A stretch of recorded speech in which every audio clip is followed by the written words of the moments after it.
আসসালামু আলাইকুম। এডুকেশনের পক্ষ থেকে আপনাদেরকে জানাই শুভেচ্ছা। গত ক্লাসে আমি প্রথম পর্বে আপনাদেরকে যাবতীয় বিষয় অর্থাৎ বেসিক যেগুলো পরিসংখ্যান কি এবং পরিসংখ্যান থেকে আপনারা কিভাবে পরিসর নির্ণয় করবেন এবং গণসংখ্যার সারণী তৈরি করবেন, গাণিতিক গড় নির্ণয় করবেন কিভাবে, সংক্ষিপ্ত পদ্ধতিতে গড় কিভাবে নির্ণয় করবেন, আর আপনার পরবর্তীতে আরো ছিল আপনার মধ্যক নির্ণয়, প্রচুরক নির্ণয়, যাবতীয় যে বিষয়গুলো আছে আমি কিন্তু আপনাদেরকে দেখাইছি। হ্যাঁ, কিছু যান্ত্রিক ত্রুটির জন্য ফেসবুকে একবারে ভিডিও আপলোড করা যায়নি, এই জন্য ইউটিউবে খুব সুন্দরভাবে লিঙ্কগুলো দেওয়া আছে দুইটা পার্টে, আপনারা একটু দেখে নিন যদি ক্লাসটা এখনো না দেখে থাকেন। আজকে পরিসংখ্যানের শেষ অংশে অর্থাৎ দ্বিতীয় পর্বে আজকে জাস্ট আমাদের তিনটা জিনিস বাকি আছে। আমি বলছিলাম গত দিনের ক্লাস মনোযোগ দিয়ে করলে আপনার 18 থেকে ওখানেই কিন্তু আপনি নাম্বার পাচ্ছেন 20 মার্ক মতো। আজকে যেটা দেখাবো এখানে 8 থেকে 10 মার্ক আপনি পাইতে পারেন। এখানে আপনার আজকে থাকবে আয়তলেখ থাকবে,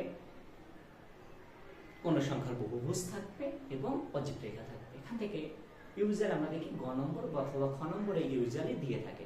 দুই সেটেই কোনোটাই থাকতে পারে অথবা এক সেটে দিতে পারে, আবার নাও ওমিট করতে পারে। যদি ওমিট করে তাহলে ওই আগে যেগুলো করেছে তার ভিতরেই থাকবে।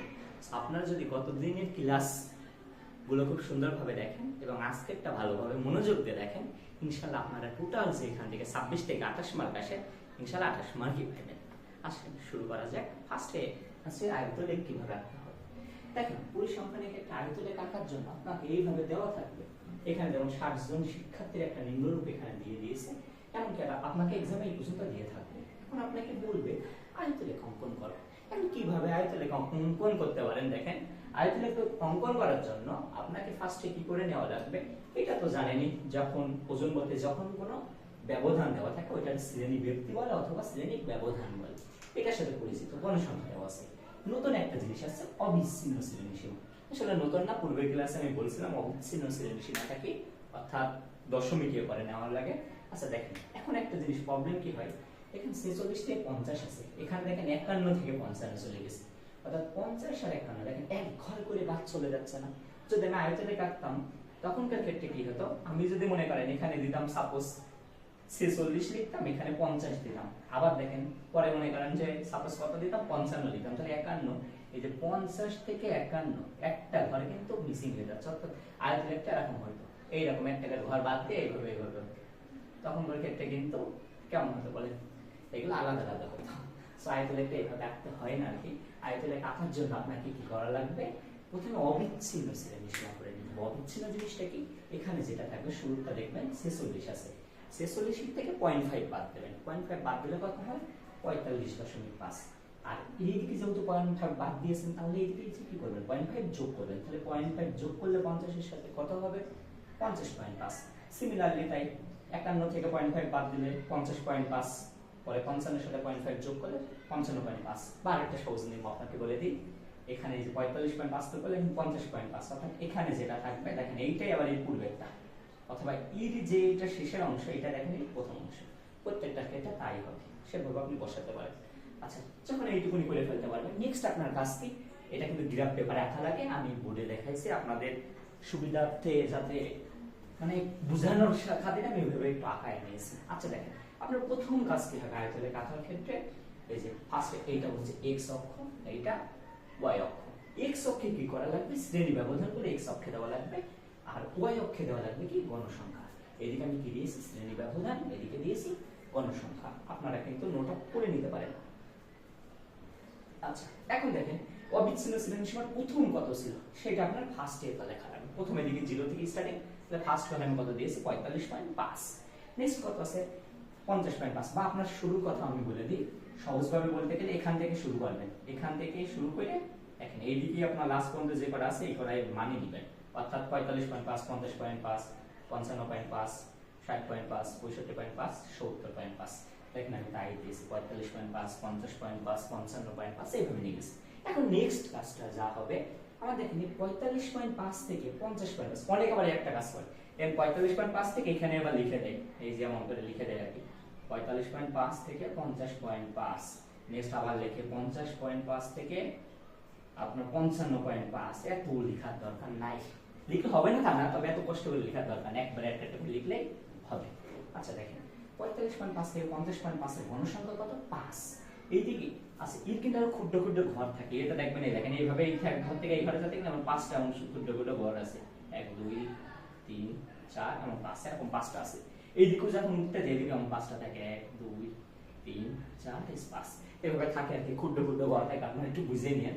আচ্ছা যা হলো দেখেন এই 45.5 থেকে 50.5 এতটুকু ঘর, এতটুকু ঘরের মধ্যে গণসংখ্যা কত 5, তাহলে 5 বলতে কি আমি এখান থেকে 5 পর্যন্ত উঠবো, এই পর্যন্ত, এখান থেকে যেহেতু এই পর্যন্ত, তাহলে এখান থেকে এইটুকু নিয়ে কি করবে এভাবে টেনে দিব। হ্যাঁ আমি এইটুকুনি টেনে দেখাই, আপনারা এইভাবে কি করতে পারেন, এইভাবে এমন টেনে দিবেন, এভাবে টেনে দেখাতে পারেন, বুঝছেন, এভাবে করে দিতে পারেন। নেক্সট 50.5 থেকে 55.5 দিয়ে কত 10 গণসংখ্যা, তাহলে 10 কোথায় আছে এখানে আছে, তাহলে এখান থেকে আমি 10-এ যাব, এখান থেকে এদিক থেকে এভাবে কি করবেন টেনে দিবেন, এইভাবে টেনে দিতে পারেন আপনারা, ইচ্ছা কোনো সমস্যা নেই, আমি জাস্ট বোঝানোর জন্য ইয়ে করছি। পরে আছে কত 20, 20 বলতে কি এই পর্যন্ত হয়, এখান থেকে আছে 20 এই পর্যন্ত টেনে দিলাম। নেক্সট কত আছে 15, 15 বলতে কত দেখেন, এই দেখেন 15, তাহলে আমি এখান থেকে কি করলাম এই পর্যন্ত 15, আপনারা এইভাবে এভাবে টেনে দিতে পারেন, কোনো সমস্যা নেই, এই যে এইভাবে টেনে দিতে পারেন এইভাবে। আচ্ছা যাই হোক নেক্সট কত আছে 10, অর্থাৎ কত 65.5 থেকে 70.5, দেন 65.5 থেকে 70.5 কত পর্যন্ত যাব 10 পর্যন্ত উঠবো, ঠিক আছে, কিন্তু আমার হয়ে গেল গণসংখ্যার আয়তলে। হ্যাঁ আয়তলে খুব ইজি, আর সবচেয়ে বড় কথা যদি 2 সেট আসে মাস্ট এক সেটে দেখবেন আয়তলে 2 সেট দেওয়ার সম্ভাবনা সবচেয়ে বেশি। আচ্ছা যেটাই হোক এখন দেখেন একটা কাজ করতে পারি, এখান থেকে গণসংখ্যার বহুভুজ আঁকে ফেলতে পারি, কিভাবে সহজে কিভাবে এখান থেকে করা যায় ওইটা আমি একটু দেখাই দিচ্ছি। গণসংখ্যার বহুভুজের জন্য নতুন একটা জিনিস লাগবে, আয়তলেখ এখানে শেষ হয়ে গেছে, এখন দেখেন গণসংখ্যার বহুভুজ আঁকার জন্য তাহলে আয়তলেখ যেহেতু শেষ আমি এখানে লিখতে পারি গণসংখ্যার বহুভুজ। আচ্ছা গণসংখ্যার বহুভুজের জন্য এক্সট্রা একটা জিনিস লাগে, কি বলতে পারবেন,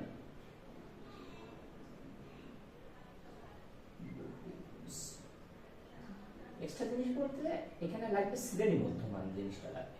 এখন শ্রেণী মধ্যমান কি জিনিস, শ্রেণী মধ্যমান বলতে আমি আগের দিনই শিখেছি, শ্রেণী ব্যবধানের প্রথমটার পরেরটা যোগ করে 2 ভাগ, 46 আর 50 যদি আমি যোগ করে 2 ভাগ করলে কত হয় দেখায় আর কি, 46 যোগ 50 ডিভাইডেড বাই 2, তাহলে উপরে 96/2 করলে 48, আর ব্যবধান যেহেতু 5 5 করে বাড়ছে সো ওর সাথে আমি পরবর্তী ঘর আরো যোগ করতে করতে পারি, আমি নতুন একটা ঘর টানবো, এটার নাম দেব শ্রেণী মধ্যমান, শ্রেণী মধ্যমান, আপনারা একটু বুঝে নিন, আমি শর্ট করে লিখি না পুরোটাই লিখে দিলাম শ্রেণী মধ্যমান।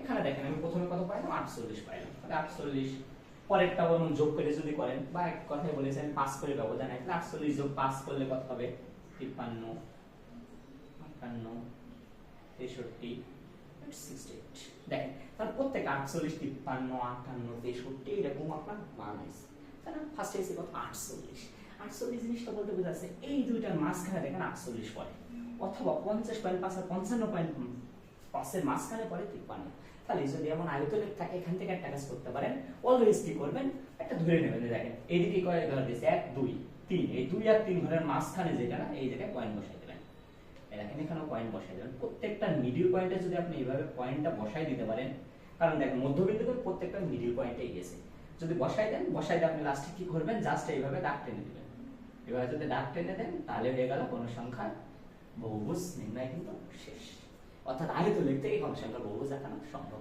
হ্যাঁ এখন আমি আপনাকে কিভাবে গণসংখ্যার বহুভুজ ডিরেক্টলি আঁকানো যায় আমি সেটা দেখাবো, আয়তলেখ বাদে কিভাবে করা যায় আর কি, কারণ আমার এক্সামে তার আয়তলেখ দিবে এমন তো না, তাহলে কেন অযথা আয়তলেখ আঁকাবো তাই না, তো দেখেন কিভাবে বহুভুজ আঁকতে পারি। আচ্ছা এই জিনিসটা আপাতত মনে করেন এটা কিছু ছিল না বা নাই, একটা কাজ ও হ্যাঁ আয়তলেখে দেখেন ফার্স্টের দিকে একটা জিনিস দিতে ভুলে গেছে, প্রথমের এইটুকুন কিন্তু ভাঙা চিহ্ন আছে, হ্যাঁ এই চিহ্নটা দেই না, এটা বলে ভাঙা চিহ্ন, কারণ 0 থেকে 45.5 এর আগে কিন্তু কি আছে ভাঙা চিহ্ন আছে। হ্যাঁ আয়তলেখের ক্ষেত্রে এটা একবারে বুঝাই দিই যেহেতু আছে, মনে রাখেন আয়তলেখের ক্ষেত্রে কিন্তু এই জিনিসটা লেখা লাগবে আপনার, কারণ দেখেন আপনি আয়তলেখের ক্ষেত্রে কি নিয়েছেন, এদিকে শ্রেণী ব্যবধান নিয়েছেন x অক্ষে, y অক্ষে কি নিয়েছেন গণসংখ্যা নিয়েছেন, আয়তলেখের ক্ষেত্রে বলছি মিস্টেক হয়েছে সব কাগজ, তাহলে আপনি কি নিয়েছেন গ্রাফ পেপার একটা সব কাগজ, সব কাগজে x অক্ষে আপনি কি নিলেন শ্রেণী সীমা নিলেন বা শ্রেণী ব্যক্তি নিলেন অথবা শ্রেণী ব্যবধান নিলেন, y অক্ষে কি নিলেন গণসংখ্যা নিলেন, মুখস্থ করা লাগবে না, যা নিয়েছেন তাই লিখবেন, x অক্ষে শ্রেণী সীমা y অক্ষে গণসংখ্যা নিলাম। এবার যখন নিয়েছেন দেখেন x অক্ষে আমি যখন একটা ঘর গেছি যে 45.5 এটা কত 50.5 দিয়েছি, 1 2 3 4 5 5 ঘর করে গিয়েছি, তাই আমি কি নিয়েছি এক, মানে একটা ঘর যাচ্ছে এক করে যাচ্ছি। হ্যাঁ এখন প্রশ্ন আসতে পারে এখানে যদি 45.5 থাকতো এখানে 55.5 হতো, তখন কি করতাম, কারণ একটা ঘর যে তখন তো এই 5 ঘর যে আমি 10 ব্যবধান নিয়ে ফেলেছি, তখন কি লিখতেন তখন লিখতেন x অক্ষে প্রতি এক ঘরের দৈর্ঘ্যকে 1 একক না দিয়ে তখন দিতেন 2 একক, তখন করতে। হ্যাঁ, এবার নেক্সট সেম, একদম সেম টু সেম y অক্ষে এখানে দেখেন 5 দিয়েছি, 10 দিয়েছি, 15 দিয়েছি, 20 দিয়েছি, অর্থাৎ 5 ঘর, এক একটা ঘর করে 1 একক দিয়েছি, কারণ এখানে 1 2 3 4 5 এক একটা ঘর সমান একবারে উঠেছি, তাই একে নিয়েছি, তাই y অক্ষে কি 1 একক। ইউজুয়ালি y অক্ষে 1 এককই হয়। হ্যাঁ, অজীব রেখার ক্ষেত্রে অনেক বড় মান লাগে, সেই ক্ষেত্রে আমরা একটু বেশি করে ধরে নিই। বেশি করে লিখলে কি এক ঘর সমান যদি আমি 2 একক, এখানে যদি 10 20 30 এইভাবে দিতাম, তাহলে কি এক ঘর সমান 2 একক লিখতাম, কারণ 2 4 6 8 10 এখানে যেতাম, তখন লিখতাম এক ঘরকে 2 একক ধরে আঁকা হলো। মূল বিন্দু অর্থাৎ এই জিরো বিন্দু থেকে এর আগের গুলো বোঝানোর জন্য ভাঙা চিহ্ন ব্যবহার করা হয়েছে। প্রত্যেকটা ক্ষেত্রে সেম টু সেম লিখতে পারবেন। গণভঙ্গ সংখ্যার বহুভুজ যদি দেয় একই, শুধু x অক্ষ আপনি কি নেবেন, শ্রেণী মধ্যমান নেবেন, তাহলে লিখবেন শ্রেণী মধ্যমান x অক্ষে y অক্ষে গণসংখ্যা, আর বাকি যা লেখা সিম্পল সেম। আচ্ছা যাই, এখন দেখেন আমি ডিরেক্টলি কিভাবে গণসংখ্যার বহুভুজ আঁকানো যায় আপনাদেরকে আমি সেটা দেখাবো। দেখেন যেগুলো লাগবে না সেগুলো আমি মুছে দিই আর কি, একটু বুঝে নিয়েন আপনারা। এখানে তো ওইভাবে দেখানো সম্ভব হয় না, গ্রাফ পেপারে দেখাতে হয় আর কি। আচ্ছা যাই গেল, মনে করে নিন এখানে ঘর আছে আর কি, এগুলো ঘর আছে, আপনারা একটু মনে করে নিন, আমি দেখাই দিচ্ছি। আমি এখানে শ্রেণী মধ্যমান রেখে দেখিয়ে দিচ্ছি না, 48 ছিল, এখানে 53 58 দুইটা প্রসেস করা যায়। একটা প্রসেস আমি যেটা সহজ মনে করি বা সবচেয়ে ইউজুয়ালি যেটা কোনো ভুল যায় না, অনেক একটা কাজ করে বা এটা বেটার হয়, 48 যেহেতু আছে এর আগের মধ্যমানটা ধরে নেওয়া, অর্থাৎ দেখেন 5 5 করে ব্যবধান, 48 এর 5 বিয়োগ করে করলে কত হয় 43। অনেকে এখানে 43 থেকে ধরে, এই যে 43 থেকে ধরে এখানে 68 পর্যন্ত যায়, এক ঘর বাড়ায় না, অর্থাৎ 73 পর্যন্ত যাবে। 48 এর সাথে 5 যোগ করে নেয়, কারণ কি এই যে এখানে জিরো বিন্দু থেকে স্টার্টিং করার জন্য। হ্যাঁ, আমি একটা জিনিস আমি থেকে আরেকটা সহজ মনে করি, আপনারা এটা শিখেন, আমার মনে হয় বেটার হবে। এই ভাঙা চিহ্নটা আপনারা একটু কমাই দেবেন। আচ্ছা, অর্ধেক পর্যন্ত দেবেন, পুরো ঘরটা না দিয়ে যেখানে ঘর না শেষ এই পর্যন্ত না দিয়ে অর্ধেক দিবেন। এবার কি কাজ করবেন, দেখেন এখানে 48 আছে না, এখানে 48 লিখেন। নেক্সট কত আছে 53 আছে, 53 লিখেন। নেক্সট 58, তারপরে আছে 63, এখানে আছে 68, একটা আপনার বাড়াই লিখতে হবে না। দেখেন তাহলে আপনার কাজটা কি হবে, এখানে আছে কত 48 আছে, এখন 48 এর ঘন সংখ্যা কত 5, 5 মানে আপনি এই জায়গায় যে একটা কি দেবেন, একটা পয়েন্ট দিবেন, এখানে পয়েন্ট, জাস্ট পয়েন্টটা বুঝতে। এখন দেখেন 53 যেখানে এখানে ঘর কত 10, তাহলে 10 এ যে আপনি কি করবেন, একটা পয়েন্ট দিবেন। নেক্সট কত আছে 20, 20 এর একটা পয়েন্ট দেবেন, অর্থাৎ 58 এর এখানে যে 20 এই জায়গায় একটা পয়েন্ট দিলেন। এবার 63 এর এখানে কত আছে, 63 এর এখানে 15 বলতে এই জায়গায় একটা পয়েন্ট। নেক্সট কত আছে 10, 68 এর এখানে 10 দেখেন প্রত্যেকটা পয়েন্ট দিয়েছেন। হ্যাঁ, আমি একটা জিনিস বলি, আপনারা যদি এখান থেকে এইরকম করে জাস্ট এইটুকু লিখে দেন তাও হবে। অনেকে মাতলামো করে বলে নিচে নামাতে হবে, উপরে নামাতে হবে, না নামালে হবে না, তা না। যদি নামানোর জন্য একটা সুবিধা আপনাকে আমি বলেছি, ভাঙা চিহ্নটা পুরোটা না দিয়ে অর্ধেক দিবেন, দিয়ে কি করবেন, জাস্ট এই বন্ধু টেনে দিবেন আর এদিকে একটা টেনে দিবেন, কোনো সমস্যা নেই। বুঝাতে পারছি? হ্যাঁ, ওই যে অনেকে কি সেই জন্য বললাম 43 থেকে শুরু করে এদিকে একটা বাড়ায় দেয়, যাতে এখান থেকে স্টার্টিং করতে পারে। কোনো কাহিনী নেই, কিচ্ছু নাই। আপনি জাস্ট লিখবেন যে 48 এর আগের সংখ্যাগুলো ভাঙা চিহ্ন দ্বারা বোঝানো হয়েছে, জাস্ট সেম টু সেম লিখবেন। শুধুমাত্র এখানে লিখতে হবে x অক্ষে কি শ্রেণী মধ্যমান বসে আছে, জাস্ট এটা এই শ্রেণী সীমানা দিয়ে এটা দেবেন কি শ্রেণী মধ্যমান, এইটা একটু চেঞ্জ করবেন, এটা কি মধ্যমান, আর বাকি যা আছে সেম টু সেম, একদম সেম। শুধু এখানে কি লিখেছি আমি আয়তলেখা আঁকা হলো দিয়েছি, আপনি এটা কি দেবেন গণসংখ্যার বহুভুজ, বহুভুজ, এটা বহুভুজ আঁকা হলো।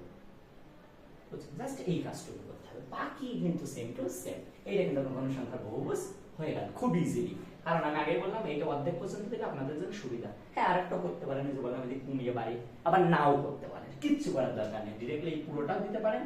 48 থেকে শুরু করে 68 এই পর্যন্ত রেখে দেবেন, এটা আনার দরকার নেই, এদিকে আনার দরকার নেই, তাও হবে, সমস্যা নেই, যেটা ভালো লাগে সেটা করবেন। আচ্ছা, এবার আমরা নেক্সট যে জিনিসটা দেখবো এটা হচ্ছে অজীব রেখা। এটা হলো আমাদের শেষ। হ্যাঁ, অজীব রেখার ক্ষেত্রে শ্রেণী মধ্যমানের কোনো প্রয়োজন নাই। এখানকার ক্ষেত্রে নতুন একটা জিনিস লাগবে, নতুন জিনিস বলতে আপনাদেরকে কিন্তু আমি আগে শিখাইছি, আপনাদেরকে আমি কিন্তু ক্রমযোজিত গণসংখ্যা নির্ণয় শিখিয়েছি। এখানে সেই ক্রমযোজিত গণসংখ্যাটা লাগবে, ক্রমযোজিত গণসংখ্যা, গণসংখ্যা, ক্রমযোজিত গণসংখ্যা লাগবে। ওকে, তাহলে আমি এটা কি করছি অজীব রেখা, এখানে আমি লিখে দিতে পারি, বড় করে লিখি আর কি আপনাদের বোঝার সুবিধা। অজীব অজীব রেখা। আই থিঙ্ক বুঝছেন, এখানে যে কি দেওয়া আছে অজীব রেখা, আপনার অজীব রেখা, তার মানে এখানে যেমন শ্রেণী মধ্যমান লিখছিলাম, তার মানে এখানে কি আঁকানো হলো বলেন তো? ও আচ্ছা, এদিকে কি আঁকবো? এটা আঁকাচ্ছি কি অজীব রেখা, এইটা আমি লিখতে পারি কি অজীব রেখা। একটা দিয়ে আপনাদেরকে দেখাচ্ছি যাতে আপনাদের বুঝতে সুবিধা হয়, আপনারা সহজে যাতে কি করতে পারেন, ক্যাচ করতে পারেন বিষয়টা। এইটা আপনাদের সুবিধার্থে কিন্তু আমি একটা দিয়ে বাকিটা দেখাচ্ছি।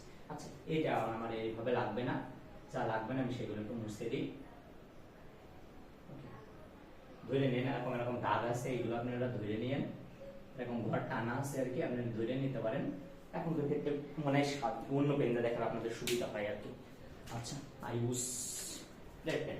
ওকে, দেখেন আমি একটা কাজ করতে পারি। এই ক্ষেত্রে আমার কি জিনিস লাগবে? এর ক্ষেত্রে আমি আগে বললাম ক্রমজোড়িত গণসংখ্যা নির্ণয় করতে হবে। ক্রমজোড়িত গণসংখ্যাটা কি আরেকবার মনে করেন। প্রথমে যে সংখ্যাটা আছে ওইটাই থাকবে, অর্থাৎ 5 ছিল 5ই থাকবে।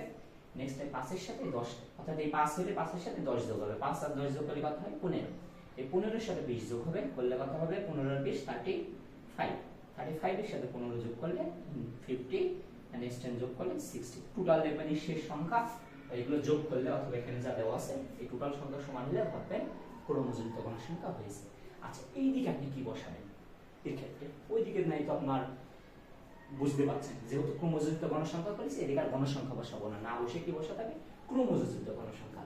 আর দেখেন এইটা 60 পর্যন্ত আছে, আমি যদি 5-10 করে দিই তাহলে এখানে 30 35 এই হিউজ চলে যাবে, বা গ্রাফ পেপারও ধরতে পারবেন। সেজন্য এই জায়গাটা একটু চেঞ্জ করবো আমরা। দেখেন কি চেঞ্জ, এক একটা ঘর যে মনে করেন আমরা 2 একক করে ধরবো, 10 20 30 40 50 60 70। কারণ এই যে আমি বলছিলাম যে যখন আমি এক একটা ঘর যাচ্ছে, কারণ এখানে 5টা ঘর আছে, দেখেন 2 4 6 8 10, এক একটা ঘর যাচ্ছে 2 একক করে ধরছি, তখন করে ক্ষেত্রে লিখবো y অক্ষে তো আমি প্রতি এক ঘরকে কয় একক ধরেছি? 2 একক ধরেছি, এই জিনিসটা লিখবো। আর আমি একটা জিনিস দেখেন এখানে কোনগুলো বসাবো, সব সময় এখানে আপনার বসানো লাগবে কি এই যে উচ্চ সীমাটা আছে এই মানটা বসানো লাগবে। উচ্চ সীমা বলতে কি এই প্রত্যেকটা উচ্চ সীমা কত দেখেন তো? 55.5 না, 50.5 55.5 60.5 65.5 70.5, প্রত্যেকটা উচ্চ সীমা আমি বসাতে বসাতে চলে যাব। অজীব রেখার ক্ষেত্রে উচ্চ সীমা বলতে ফার্স্টে কি আছে? 50.5 আছে, তাহলে আমি কি স্টোরি করব? একদম ডাইরেক্টলি এখানে 50.5 উচ্চ সীমা। নেক্সট কত আছে?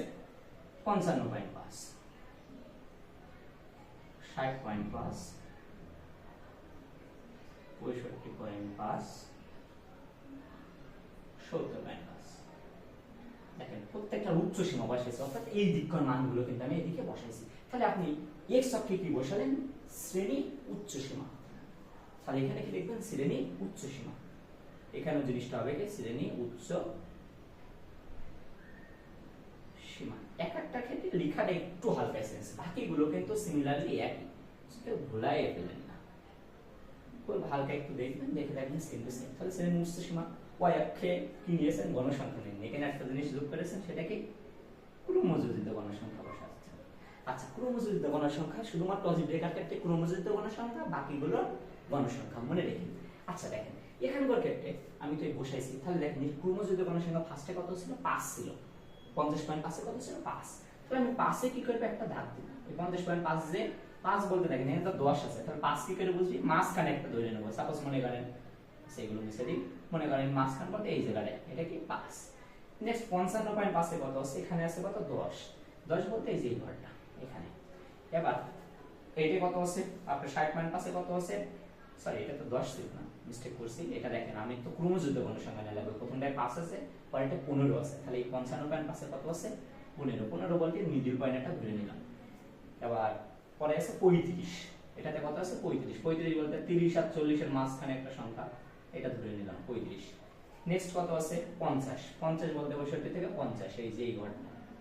আর নেক্সট কত আছে? 60। লাস্ট ঘরে কত আছে? 60। একটা জিনিস মনে রাখবেন, অজীব রেখা সবসময় উপরে উঠবে, নিচে কোনো সময় নামবে না। অজীব রেখা মানে উচ্চে চলে যাবে, উচ্চ সীমা নিচে উপরে যাবে। সেখানকার ক্ষেত্রে ঠিক সিমিলারলি তাই। দেখেন এখানকার ক্ষেত্রে আপনি এমন যোগ করে দিলেই হবে। হ্যাঁ, অনেকে বলে নিচে থেকে স্টার্টিং করতে হবে, সেজন্য আমি আগেই বলেছি ভাঙা চিহ্নটা পুরোটা না দিয়ে অর্ধেক পর্যন্ত দেবেন, দিয়ে তাহলে কি করবেন? এদিকে টেনে দিবেন। না হলে অনেকে আবার একটা কাজ করে, এই যে 50.5 নিতে আগের ঘরটা নেই, অর্থাৎ 45.5 নিতে পারে, 45.5 নিলে কি হয়, এখান থেকে স্টার্টিং হবে, তাহলে এখান থেকে টানতে পারে, এটা এক ঘর করে দিকে পিছিয়ে দেয়। আপনার বলবো অত দরকার নাই, আপনি ডিরেক্টলি কি করবেন, ভাঙা চিহ্নটা অর্ধেক নেবেন। এই যে পুরো ঘর থাকে অর্ধেক ভাঙা চিহ্ন এইটুকুন, এই দেখেন এইটুকুন পর্যন্ত ভাঙা চিহ্ন নেবেন। পরে কি করবেন, এখান থেকে ডিরেক্টলি যা উচ্চ সীমা তাই থেকে শুরু করবেন, এই যে 50.5 থেকে স্টার্টিং করবেন। তাহলে এখান থেকে যখন আপনার এখান থেকে শুরু হবে, আপনি এখান থেকে এভাবে টেনে নেবেন, আর কোনো পাস নাই। আর লেখার ক্ষেত্রে তো সেম টু সেমই, শুধুমাত্র আমি অলরেডি চেঞ্জ করে দিয়েছি। এক্স অক্ষর আপনি কি নিয়েছেন, উচ্চ সীমা নিয়েছেন, ওয়াই একটা ক্রমযোজিত কোনো সংখ্যা, এক্স অক্ষর এখানে প্রতিফলের দৈর্ঘ্যকে এক এককে ধরেছি। কখন 2 একক হবে, তো এটা যদি 50.5 থেকে 60.5 যেত, কারণ মাঝখানে 5টা ঘর আছে, কিন্তু আমি যাচ্ছি যখন 52.5, 54, 56, 58, 60.5 দুই ঘর করে যাবো, তখন 2 একক হবে। আশা করছি আপনারা অজিত রেখা বুঝতে পারছেন। আজকের ক্লাসের মাধ্যমে কিন্তু আমি যাবতীয় বিষয়গুলো আপনাদেরকে শেষ করে দিলাম। পরিসংখ্যানের যেগুলো আছে, পরিসংখ্যানের বিস্তারিত যা আছে সবকিছু শেষ করেছি আলহামদুলিল্লাহ। আশা করছি আপনারা কিন্তু এগুলো সহজে বুঝতে পারবেন। আর সবচেয়ে বড় কথা, আমি নেক্সট আপনাদেরকে আশা করতেছি ইনশাআল্লাহ লাইভ ক্লাসে নিব, সেটাতে আমরা কিছু বোর্ডের কোশ্চেন দেখবো, বোর্ড থেকে সলভ করার চেষ্টা করবো, কারণ বোর্ডের কোশ্চেন না সলভ করতে হলে কিভাবে পারবো আর কি। সো ওখানে কিছু এমসিকিউ দেখবো, সৃজনশীলও দেখবো। আশা করছি দিন আপনাদেরকে জানিয়ে দেওয়া হবে। আর অনেকে দেখছে আমাদের পেজে এখনো জয়েন নেই, আপনাদের বলবো যে এডুকেশন পেজে কিন্তু আপনারা যুক্ত থাকেন। এডুকেশন পেজে যুক্ত থাকলে ওখান থেকে আপনারা ডিরেক্টলি পাবেন, এবং এডুকেশন কি আছে, এডুকেশনের ইউটিউব চ্যানেলটাই আপনারা যুক্ত থাকেন। সো মাস্ট বলবো এডুকেশনের আমাদের কিন্তু নাম একদম সেম টু সেম, সাথে এডুকেশন আপনারা এই করতে পারেন, ই বড় হাতের আছে, ডি ইউ, ভিটা বড় হাতের, এরকম বানানটা আপনারা সার্চ দিতে পারেন, দিয়ে আপনারা জয়েন থাকতে পারেন, বা আপনারা নেট ফ্রেন্ডদেরকে অ্যাড দিতে পারেন। আচ্ছা যাই হোক, আজকের ক্লাসে এই পর্যন্তই। আর হ্যাঁ, একটা কথা মাস্ট, অবশ্যই নোট শেয়ার করবেন। আগের দিন দেখলাম নোট শেয়ার করছেন, আমি চাইবো যে সবাই ক্লাসগুলো মনোযোগ দিয়ে করে একবারে নোটগুলো শেয়ার করবেন। কোনো জায়গায় বুঝতে না পারলে কমেন্টে জানিয়ে, ইনশাআল্লাহ পরবর্তী দিন দেখা হবে। ভালো থাকুন, আসসালামু আলাইকুম।